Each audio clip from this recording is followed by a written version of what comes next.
All right, the final section of HL electricity involves putting capacitors into circuits and looking at the behavior of charge flowing through the circuit into the capacitor and understanding what factors affect the rate at which these capacitors become charged and what factors affect how easily these capacitors can smooth an AC current.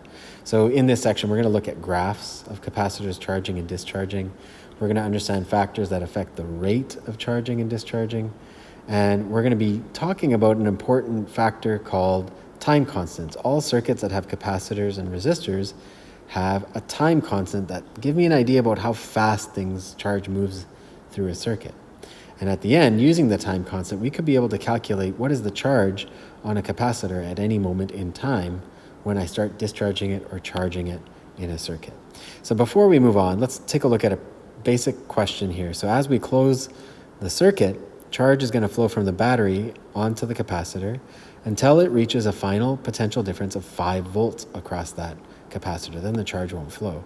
So once that happens, I want you to calculate the total charge stored on that capacitor when it's fully charged, so when it reaches a voltage of 5 volts. How do we do that? Well, you apply your basic capacitance formula. Q over V is equal to C. So C times V is equal to Q. And seeing here, that's 20 microfarads. So the capacitance is 20 microfarads times 5 volts would give me a total charge of 1 times 10 to the minus 4 coulombs stored on that capacitor.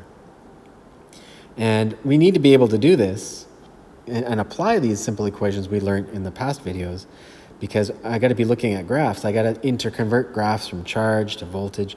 You need to know how these 3 factors play together to get everything sorted out. So once I move on to the next section, interpreting graphs of charging capacitors, these graphs down here show what happens as I close this circuit, what happens to the flow of charge. So all of these are charging graphs. This graph over here shows the charge rapidly increasing and then slowly decreasing over time until it plateaus. Okay, and these values on the x-axis, the strange t, is actually tau. And these are measurements of time constants, which I talked about briefly. Okay, so over a period of time, the charge grows, and then another equivalent period of time, it doesn't grow as much. So this is an exponential pattern. We have an exponential pattern of charging. Okay, and that time constant tells me just how much charge goes in per time constant. All right. Then, when the charge reaches the max, we just figured that out. When the charge reaches the max, using my relationship of C is equal to Q over V, I can be able to calculate anything. If I know my total charge and I know my capacitance, I can convert this graph, instead of being charge over time, I can convert that graph into voltage over time. So if I know my total charge, my total charge divided by the capacitance of my capacitor would make this graph. So often in IB physics, they would ask you to interconvert these graphs. They give you that, and then you have to find a way to find some values and plot that graph. So important to practice that, okay? On the other hand, if I look at the current flowing through that circuit, as soon as I close the switch, it's going to be very different. I don't start with 0 current like I started with 0 charge. I'll start with maximum current through that circuit. And my current is going to be limited to the voltage. Okay, as this potential difference starts growing on here, my overall voltage in the circuit goes down. So my initial voltage when I close is 5 volts, and my resistance is 100 ohms. So to calculate the initial current, you would just use Ohm's law, which is V equals IR. So 5 volts divided by 100 ohms would give me my initial current going into the circuit. So if I take a look at these graphs, my initial current, 5 volts divided by 100 ohms, would be quite high. But then, as charge flows from the battery into the capacitor, it's going to rapidly decrease exponentially all the way down. And when it gets to 37% of the current, 37% would be 1 time constant, the same as this 1 time constant. I wonder how they're related. Okay, so after a certain amount of time, only 37% of the current is there. After a certain amount of time, much less current and much less current is there. So current goes down, charge goes up. okay? And then if I look at the potential difference across my resistor, okay, if I put a voltmeter across the resistor, at first I'd have a lot of voltage going through there because current times resistance is voltage. So I'd have maximum voltage, and that would slowly decrease over time.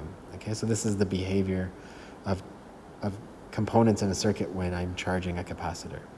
So let's take a look at some basic calculations involving charging graphs. Here I have a graph of charge over time, and the maximum charge reached on a capacitor is 1 times 10 to the minus 3 coulombs. So here's the information that we're going to try to answer. A 25 microfarad capacitor is charged by a battery in a circuit and reaches a final charge of 1 times 10 to the minus 3 coulombs on one of the plates. Calculate the electrical potential of the battery in the circuit. Okay, so if I drew the circuit, I have a battery, which we don't know the voltage. I have probably a resistor, and then I have my capacitor. That is 25 microfarads. Okay? What this question is asking me is to calculate the electrical potential of the battery in the circuit based on this information. So my final charge reached on this capacitor is 1 times 10 to the minus 3 coulombs. How would I use these two values to calculate the voltage? Because remember, once this is charged, okay, the voltage across that capacitor is going to be the same as that across the battery. So I need to remember the formula C is equal to Q over V. So if I change this around, V is equal to Q over C, and I think I've actually calculated this below, but I can do it again. 1 times 10 to the minus 3 coulombs divided by 25 times 10 to the minus 6 farads, that should give me my voltage. And here you'll see I did work it out. Okay, I rearranged the equation just like we did over here, plugged all the numbers in, and the voltage would be 40 volts. So that means it's 40 volts is the voltage of the battery. Okay, so after calculating the voltage, another question I can ask is to calculate the initial current in the capacitor circuit if it is also connected to a 2000 ohm resistor in series. So here is the circuit, a 40 volt battery, 2000 ohm resistor, 25 microfarads. How would I calculate the initial current? Well, I would apply Ohm's law. 40 volts divided by 2000 ohms would give me my initial current, which is 0.02 amps. Then the final question I want to look at is to draw a graph showing changes in the rate of charge moving through the circuit as the capacitor is charged to capacity. So really what it's looking at is if I would have put in a switch, okay, what would be the changes in the rate of charge? So what is rate of charge moving? What is rate of charge? Well, rate of charge moving is current. So in all reality, I would have had an ammeter in that circuit, and I'm looking at the change in the current. So as soon as I close it, okay, we've seen this before, that my graph would start way at the top here and come down like that. So I would have maximum current at the beginning, okay, which we calculated as 0.02 amps. So when I'm drawing this graph, I'd start with my maximum current, 0.020 amps, okay, and it's going to decay. That current is going to drop quite rapidly as it goes down, okay? So what I do know is that after a certain amount of time, I would start at 0.02 amps, and then I'd be left with 0.0074 amps at that certain amount of time. This symbol is a tau symbol, and that tau symbol represents a time constant. It's a certain amount of time for that circuit, okay? And if I would take 0.0074 amps and divide it by 0.020 amps, it would give me a ratio of around 0.37 or 37%, okay? So this is an important value, all right? If I'm trying to draw a graph, I will find my first point that I want to draw is 37% of the original value. And that 37% represents the time it takes to reach one time constant. Okay? After doing another time constant, it's going to drop further, and I'll tell you later on in some calculations what that value is. So there's some certain data points I want to put on this graph to help me draw it. And we use the value of a time constant to allow us to do that. So the rest of this video asks us what a time constant is. Okay, so in a basic circuit, I have a charging cycle and a discharging cycle. So if I move this switch, if I move that switch over to here, I'll be charging. The battery is going to charge my capacitor until the voltage across that capacitor is the same as the voltage on the battery. And then, if I move that switch back to that position, all right, now that capacitor is free to discharge and put a current that goes in that direction through my resistor. Okay, so that's the basic RC circuit. R represents resistance, and C represents capacitance. So in this circuit, I have capacitance and I have resistance. They both go together, so in that loop.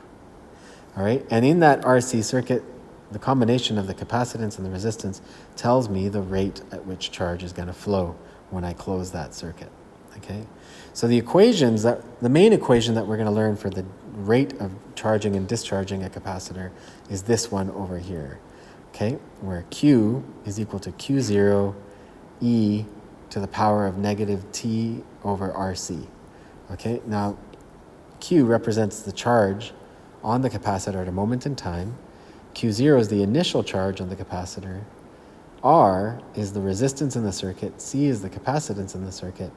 And T is time in the circuit. So it's a negative exponential decay, as written over here. All right, so if I have a graph of charge over time, my initial charge is 1 times 10 to the minus 3. That's that value over here. Okay, and if I wanted to find the charge, if time is equal to RC, okay, the resistance times capacitance, okay, this term becomes 1. So time, okay, is equal to the product of RC when charge left on the capacitor is 37% of the initial charge, going back to what I said about 37%. So RC is something called my time constant. If I take the resistance in a circuit and I multiply it by the capacitance in that circuit, they give me a value called the time constant. Okay, and one time constant means that the charge on my capacitor drops to 37%. Okay, and I can show you how we can calculate that. So if I take this equation and I substitute T for a time constant, which is RC, okay, these values cancel out and leave me with -1. And if I move Q over Q0, that would be the ratio of charge at a moment in time is equal to e to the power of -1. If I put that in my calculator, it gives me 0.36 or 37%. So if the time that passes is equal to the product of RC, a time constant, the total charge left on the capacitor will always be 37% of the original charge. Okay? So what is the ratio of charge remaining after 3 time constants have passed? Okay, well, I go back to the original equation. RC is the time constant. So 3 times RC is equal to 3 time constants. So if I plug that into my formula, RCs will cancel out and I'm left with -3. All right, if I rearrange the equation, e to the power of -3 would be the ratio of what I have left. That would be 0.00498 or 5%. Okay, so if I go back to these original graphs, okay, yellow would represent another time constant. So that's like 2 RC. And then the last one, which dropped down to here, would be 3 RC.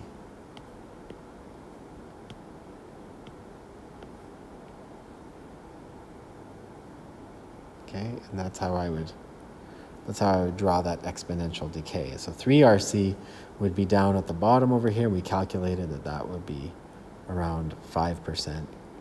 And then if you calculated 2 RC, it would be around like 11% or something like that. I can't remember, but you can easily do that in the equation.